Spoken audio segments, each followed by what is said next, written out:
Atualmente estou em Brasília, vivendo sozinha e tentando reconstruir minha vida depois de tudo que passei. Cada dia aqui ainda carrega o peso das lembranças da ilha do Marajó, dos meus pais, minhas irmãs, de Belém, das perdas do meu corpo e do medo constante que me acompanhou desde muito nova. O tempo passou, mas as cicatrizes permanecem, gravadas no corpo e na mente. Aqui em Brasília, encontrei um refúgio, um lugar onde posso tentar me reorganizar, ter um pouco de paz, ainda que o silêncio da casa frequentemente me lembre de tudo que perdi. É um espaço só meu, onde posso respirar, pensar e, aos poucos, aprender a lidar com a dor que insiste em permanecer. Não é uma vida perfeita, longe disso, mas é minha vida, e é aqui que tento me reerguer, pedaço por pedaço, depois de anos de sofrimento e de escolhas arriscadas que marcaram para sempre quem eu sou. Meu nome é Mariane, nasci e cresci na ilha do Marajó, um pedaço de terra esquecido por Deus, mas vigiado de perto pelo diabo. Ali, a pobreza não é só uma condição, é uma sentença.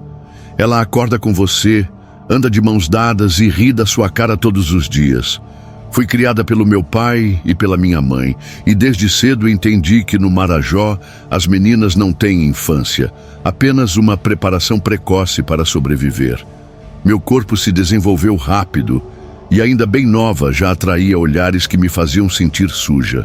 O pior é que esses olhares não vinham só de estranhos, vinham de conhecidos, vizinhos, gente que passava na porta de casa. Quando completei certa idade, meu pai, que não tinha nada além da fome para oferecer, começou a me trocar por dinheiro, por sacos de farinha, às vezes até por óleo diesel, que por lá é chamado de ouro negro. E por incrível que pareça, eu nunca consegui odiá-lo. Ele também era um miserável, um pobre coitado esmagado por dívidas. Foi morto por um agiota e desapareceu sem nem deixar o direito de um enterro decente. Eu era uma das 3 filhas. Minhas 2 irmãs, mais novas que eu, ele também emprestou em troca de comida. Mas elas nunca mais voltaram. Até hoje não sei se estão mortas ou se foram levadas para longe. O que eu sei é que a polícia não fez nada, porque polícia, naquela região, não serve para proteger ninguém como nós. Pelo contrário, eles se misturam aos poderosos e enxergam nossas desgraças como troféus. Depois que meu pai foi assassinado, fiquei apenas com minha mãe, uma mulher frágil, sem forças, que vivia como se já estivesse morta por dentro. Aos 14 anos, comecei a me vender. Para a sociedade de vocês, eu ainda era uma criança, mas para mim, eu já era uma adulta forjada no mais puro ódio, trauma e sobrevivência.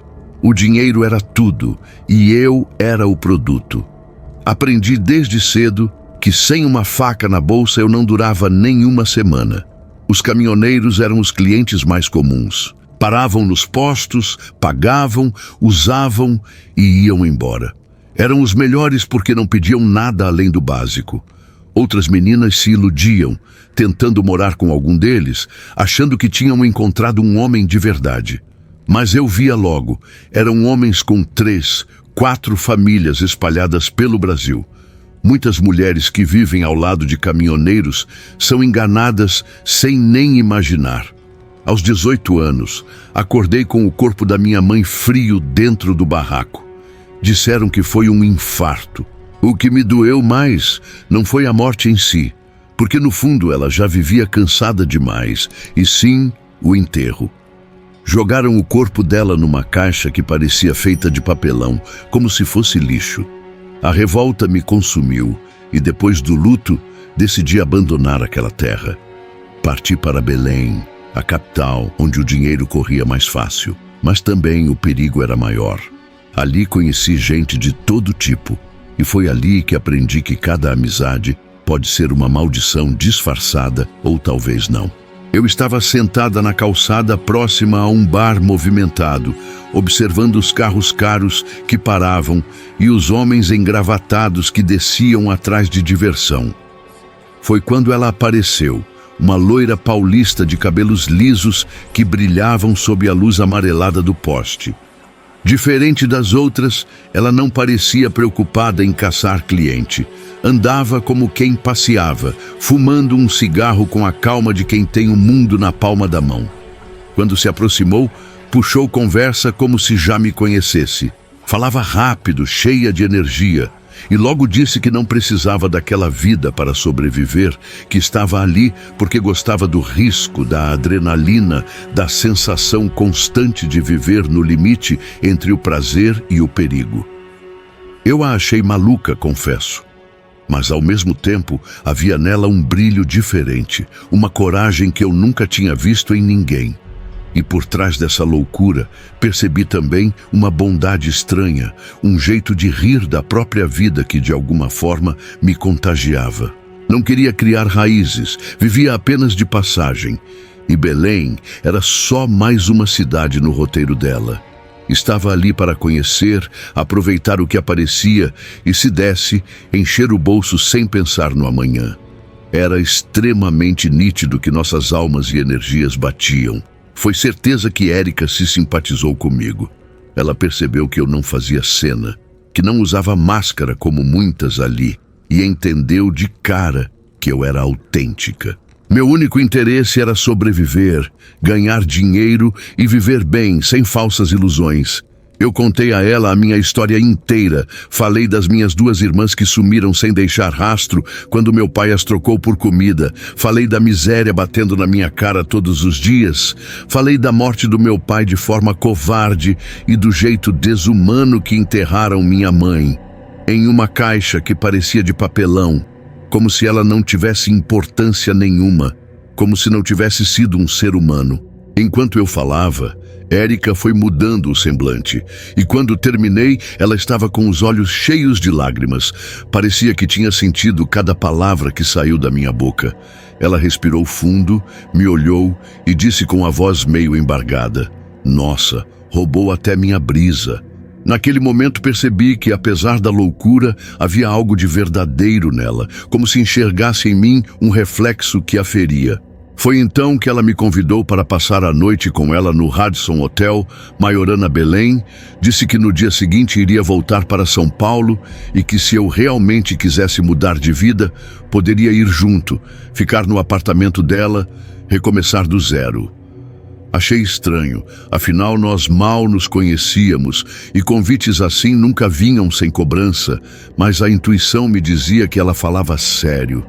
Eu não tinha nada a perder, já vinha de um inferno de existência, então aceitei.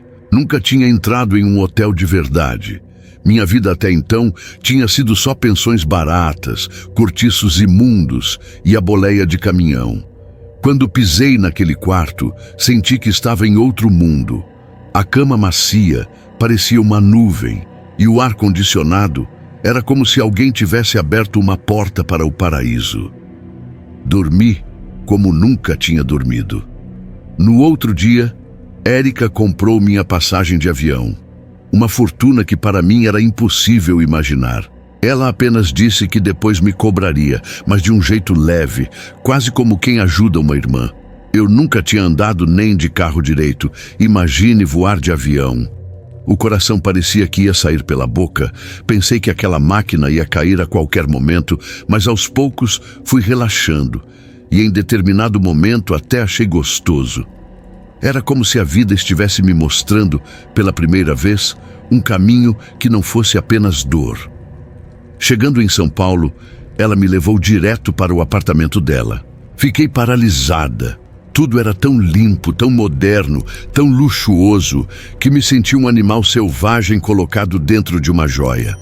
Eu não sabia nem como ligar o chuveiro, e quando confessei isso, Érica apenas riu, mas foi paciente comigo.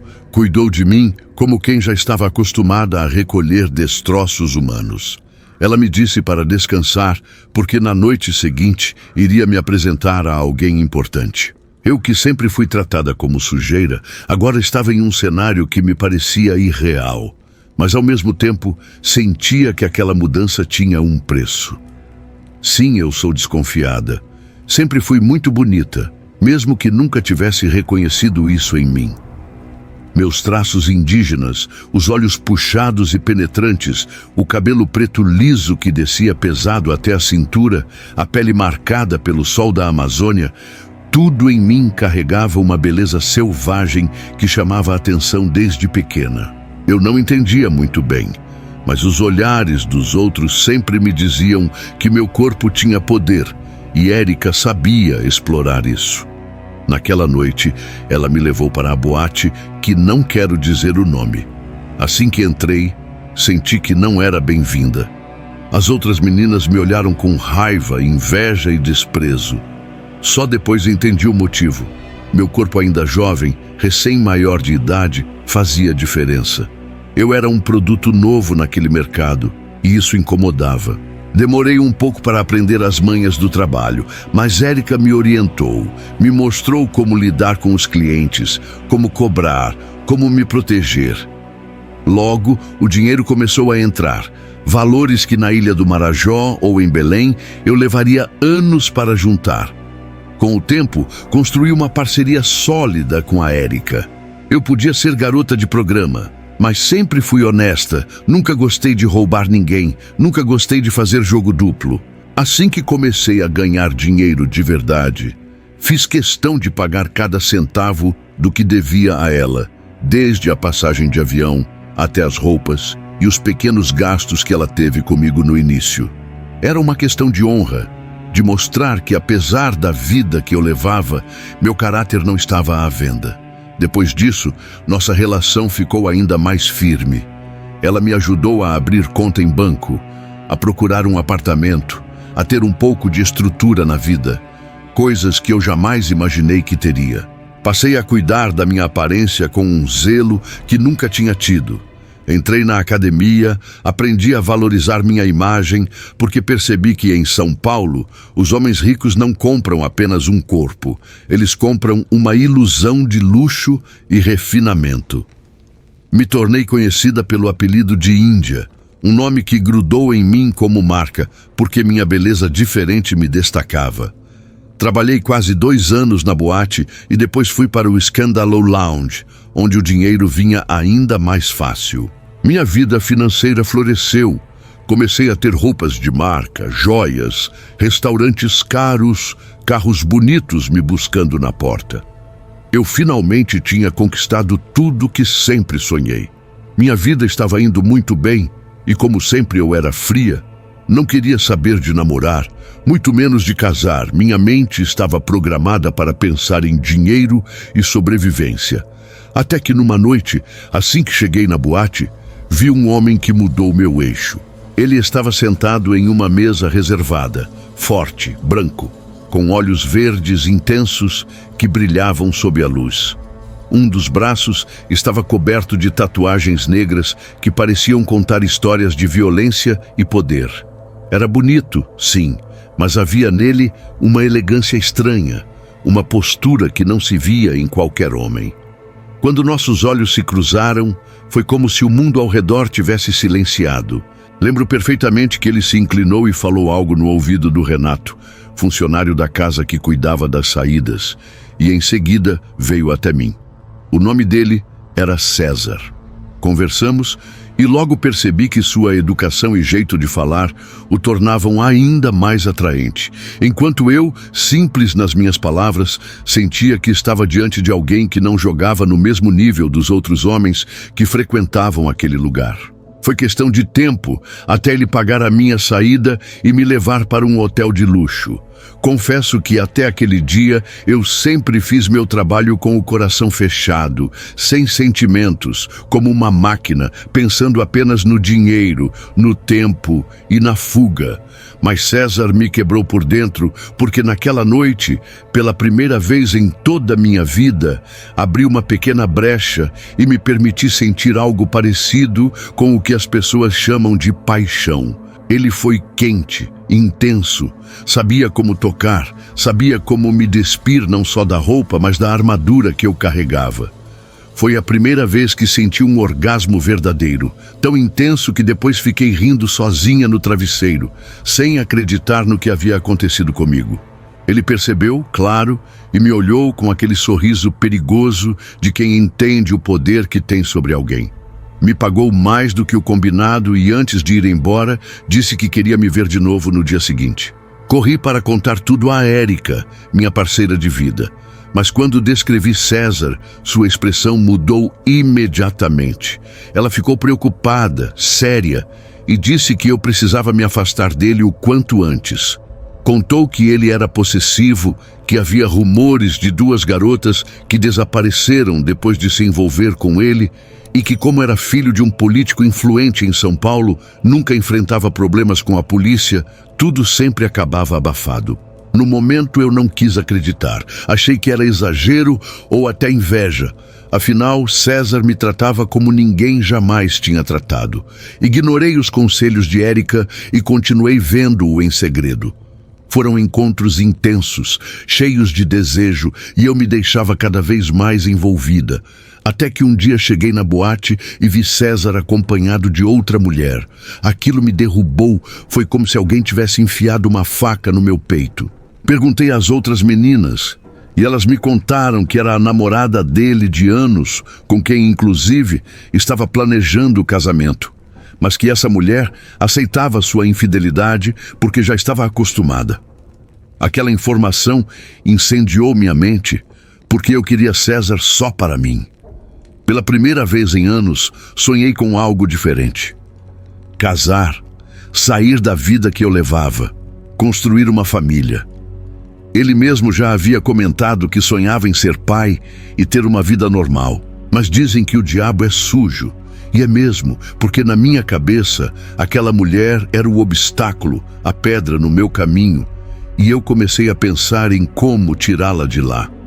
Foi nesse período que eu havia feito amizade com Verônica, uma menina novata, ruiva bonita que também trabalhava na noite, mas tinha uma ligação com o mundo espiritual. Frequentava um terreiro de macumba e sempre falava comigo que eu precisava fazer banhos de proteção, porque a nossa profissão era perigosa, cercada de más energias e inveja. Numa noite, tomei coragem e pedi a Verônica que me levasse até o lugar que ela frequentava. Fomos em uma quinta-feira à tarde. Assim que entramos, senti um peso no ar. O ambiente tinha um cheiro forte de ervas queimadas. Velas acesas tremulavam em cada canto, e uma sensação de sufoco tomou conta de mim, como se 1000 olhos me observassem ao mesmo tempo. Meu corpo arrepiava inteiro, e cada passo que eu dava parecia ecoar nos meus ossos. Foi ali que conheci Dona Marilda. Uma senhora de olhar profundo, pele marcada pelo tempo, mas com uma presença que dominava o espaço. Quando colocou os olhos em mim, não precisou ouvir nada. Apenas me encarou e disse com uma voz grave que cortou o ar: "Você não veio aqui apenas por proteção, certo? Você veio porque deseja algo que não está à sua altura." Naquele instante fiquei gelada. Um frio percorreu minhas costas. Era como se ela tivesse lido meus pensamentos mais íntimos.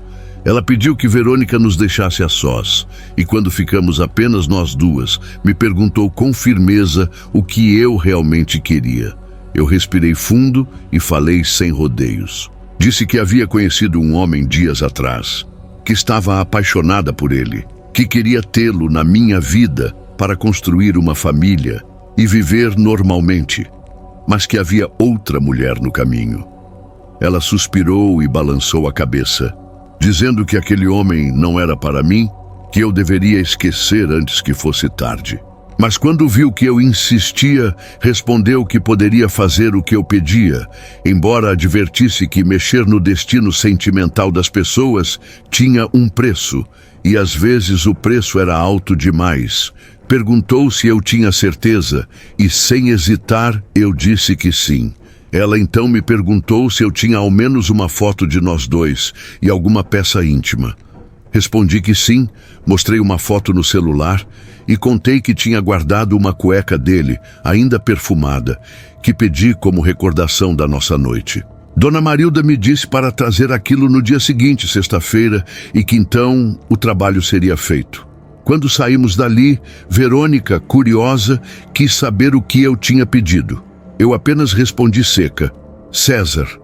Ela arregalou os olhos e disse para eu esquecer aquele homem, que ele era violento, que nenhuma menina gostava de sair com ele, que eu não sabia quem ele realmente era.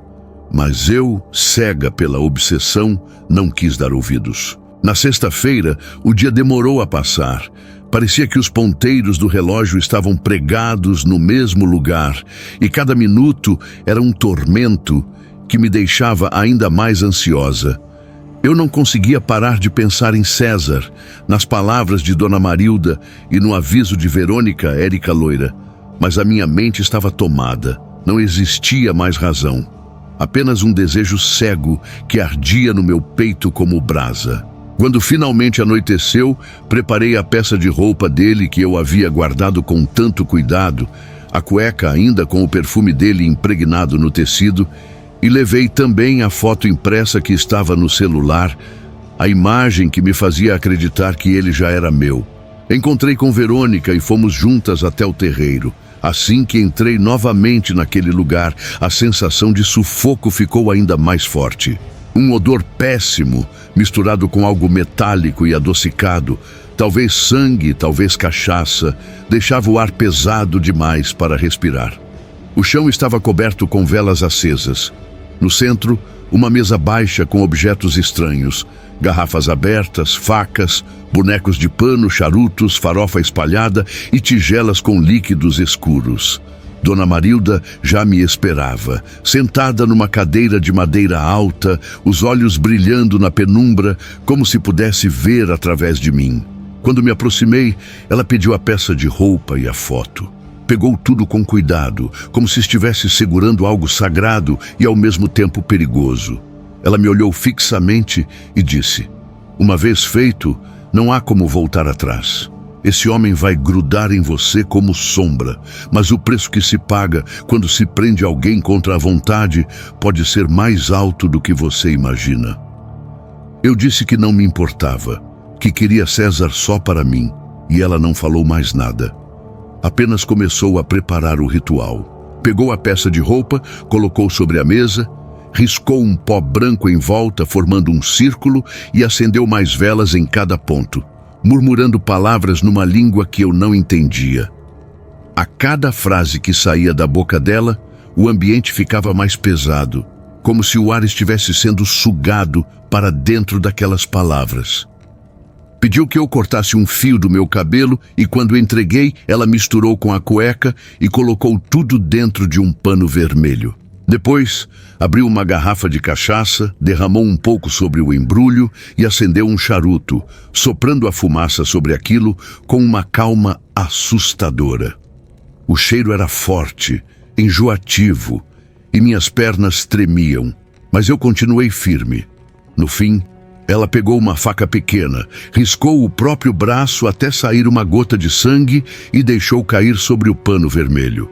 Depois, amarrou bem forte e colocou dentro de uma panela de barro tampada. E eu juro que ouvi um sussurro bem perto do meu ouvido, uma voz feminina rouca que disse: agora ele é seu. Meu corpo inteiro se arrepiou, minha boca ficou seca, e quando olhei para Dona Marilda, ela apenas me encarou com aquele olhar que parecia atravessar minha alma. Disse que estava feito, que a partir daquela noite César estaria ligado a mim, mas repetiu com firmeza que o preço viria e que quando viesse eu iria entender o peso da escolha que tinha feito. Saí do terreiro com Verônica, que não abriu a boca no caminho. Parecia assustada, como se também tivesse sentido alguma coisa estranha lá dentro. Eu tentava me convencer de que estava feliz, de que tinha conquistado o que queria, mas no fundo havia um aperto no meu peito, uma sensação de que algo invisível tinha grudado em mim e não largaria nunca mais. Ainda naquela noite, quando cheguei em casa, meu celular vibrou. Era uma mensagem de César: preciso te ver amanhã. E aquilo fez meu coração disparar como se minhas rezas tivessem sido ouvidas. No dia seguinte nos encontramos e foi tudo perfeito. Parecia que o universo havia conspirado para me dar aquilo que eu mais desejava.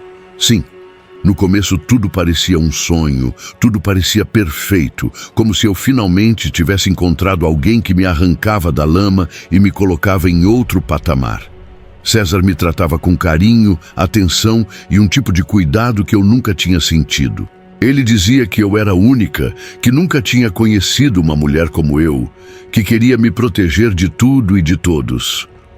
Nos primeiros meses, eu me senti vivendo uma novela. Eu saí do meu trabalho a pedido dele. Estava me levando para restaurantes caros, me enchia de presentes, falava de futuro, de filhos, de casamento. Eu, que sempre fui fria e calculista, comecei a acreditar que podia existir amor, até para uma mulher como eu. Mas o encanto não durou muito. Passados uns 5 meses, comecei a perceber mudanças sutis que logo se transformaram em algo sufocante. O carinho virou vigilância, a proteção virou obsessão, o cuidado virou doença. César passou a me monitorar em cada passo. Parecia que tinha olhos em todos os lugares.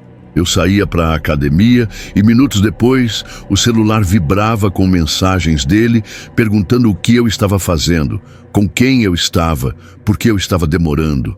Quando eu ia para o supermercado ou consulta médica, do nada ele aparecia de surpresa, como se precisasse se certificar de que eu estava realmente ali. Até mesmo quando eu ia visitar a Érica, ele arrumava um jeito de aparecer ou de ligar sem parar. Como se não suportasse a ideia de eu ter um momento sem ele. Aos poucos, aquele homem que no início me fazia sentir viva, começou a me transformar em prisioneira. Era ciúme de tudo, até do ar que eu respirava. O rosto da Érica mudou na hora. Ela surtou de uma forma que eu nunca tinha visto. Me chamou de maluca, de doida, de burra. Disse que eu estava mexendo com forças que não entendia, que isso era perigoso demais, que não se brinca com destino, muito menos com os sentimentos das pessoas. Mas eu, cega pela paixão e pela obsessão, não quis ouvir, apenas rebati, dizendo que não me importava, que queria César comigo, custasse o que custasse. E custou. A cada dia que passava, ele se tornava mais pegajoso, mais doente, mais ciumento. Era como se o feitiço tivesse grudado nele com garras invisíveis que o deixavam fora de si. Até que chegou o dia que mudou tudo. Eu tinha saído da academia, estava suada, cansada, mas tranquila, e como sempre conversava um pouco com o meu personal, o senhor João, um homem de 55 anos, casado, sério, respeitoso, que sempre me tratou com profissionalismo. Estávamos trocando poucas palavras quando, por educação, o abracei antes de ir embora. Eu não sabia que César estava por perto, muito menos que estava escondido dentro de um carro que eu nunca tinha visto estacionado na rua. De repente a porta bateu e ele desceu como um furacão, com o rosto vermelho de raiva, os olhos faiscando ódio. Começou a gritar que eu era uma vagabunda, que estava traindo ele bem na frente de todo mundo, que eu o envergonhava. João, assustado, tentou explicar que não era nada daquilo, que ele estava confundindo, que era apenas meu treinador. Mas César não quis ouvir. Seus gritos atraíram olhares, e quando percebi, ele já estava indo de volta para o carro, bufando de raiva, me mandando embora com um olhar que me gelou a espinha. Pedi a João que fosse embora rápido, não queria que ele sofresse mais por minha causa. Corri até meu prédio, que era perto da academia, e implorei ao porteiro que não deixasse César entrar, porque ele estava alterado, perigoso. Subi tremendo, fechei a porta atrás de mim e quando peguei o celular, levei um susto. 147 ligações não atendidas. Uma chuva de mensagens, todas de César, cada uma mais desesperada, mais agressiva, mais confusa que a outra. Passei uma semana inteira sem sair de casa, com medo do que poderia acontecer se colocasse o pé na rua. Do lado de fora, todos os dias chegavam flores e mais flores com meu nome, sempre dele, tentando se desculpar, tentando me enredar de novo, como se o excesso de atenção apagasse o veneno do ciúme. Quando finalmente criei coragem de terminar com ele e decidi voltar ao trabalho a ser garota de programa. Achei que tudo estava mais calmo, que ele tinha esfriado a cabeça, que talvez tivesse entendido que estava passando dos limites. Mas foi justamente nesse dia que a tragédia aconteceu. A noite em que percebi que o pacto que eu tinha feito não me trouxe um amor, mas uma sentença. Eu estava determinada a terminar com César, quisesse ele ou não. Mas o erro foi não ter avisado, não ter dado chance de preparação, porque ele estava transtornado, tomado por um ciúme doentio que eu mesma não podia imaginar que existisse. Como eu disse antes, eu havia parado de trabalhar como garota a pedido dele. Queria me dedicar somente a César, queria mostrar que poderia ser só dele. Mas não pensei que para ele o abandono do meu trabalho e a minha independência financeira ainda seriam um motivo de ódio. Ele não sabia que eu tinha parado e, claro, algum lazarento que queria se favorecer avisou que eu ainda estava atendendo clientes na boate. Não demorou muito e ele apareceu, e eu nunca mais vou esquecer a imagem dele entrando. A presença dele naquele dia não era humana. Era como se o próprio diabo tivesse assumido o corpo dele. Seus olhos estavam vidrados, parecia que iam saltar, e o rosto completamente endurecido em uma fúria que não conhecia limites. Até mesmo os funcionários da boate, acostumados com homens violentos, ficaram paralisados, porque sabiam que não poderiam detê-lo. Ele era filho de político poderoso, alguém intocável, e esse foi o primeiro erro de todos. César entrou com uma jaqueta de couro preta num dia de calor sufocante, como se o contraste com o ambiente quente só aumentasse o terror que emanava dele. Ele veio direto até mim, me agarrou pelo braço com força e começou a me puxar para fora do lugar. Eu lutava, tentava me soltar, sentia minha mão sendo esticada, meu corpo inteiro tenso, mas ele não largava. As pessoas ao redor apenas assistiam, impotentes, e eu sentia a impotência e o desespero crescendo dentro de mim a cada segundo. Foi então que, de repente, ele puxou um facão que estava preso na cintura, tapando com a jaqueta. Antes que eu pudesse reagir, ele acertou meu braço com uma força monstruosa, bem na altura do cotovelo. Senti o impacto, ouvi o estalo da carne e dos ossos, senti meu corpo inteiro se despedaçando de dentro para fora e então tudo se apagou. Quando recobrei a consciência, estava deitada no chão, coberta de sangue, com o braço decepado ainda perto de mim. O choque foi imediato. Meu corpo não acreditava no que tinha acontecido. Senti o vazio, uma sensação de que algo essencial tinha sido arrancado de mim, e junto veio o terror psicológico que me paralisava. A parte do braço que caiu, ele pegou e saiu correndo para o carro, levando comigo o pedaço que restava de mim, e os outros restos foram encontrados metros depois, jogados no chão como se fossem lixo. O resgate me levou correndo para o hospital, e quando acordei da cirurgia, tudo o que restava era um toco. Minha mente girava, meu coração parecia que ia explodir, não conseguia aceitar. Eu gritei, chorei, quis arrancar tudo de mim. E então a Érica me disse que eu precisava ser sedada novamente, porque meu choque era profundo demais. Aceitar que eu não teria mais meu braço foi talvez a pior experiência da minha vida. O corpo parecia incompleto, descompensado, cada movimento do dia a dia virou um tormento. Tomar banho, vestir roupa, cozinhar, até mesmo tentar dormir sozinha era uma luta constante. Eu me sentia mutilada, não apenas fisicamente, mas emocionalmente, como se tivesse perdido uma parte da minha alma. Cada vez que olhava para o toco, sentia um vazio impossível de preencher, uma raiva misturada com medo que me perseguia em cada pensamento. Sabia que jamais poderia esquecer aquele dia, jamais poderia me sentir inteira de novo. César fugiu e nunca mais foi encontrado.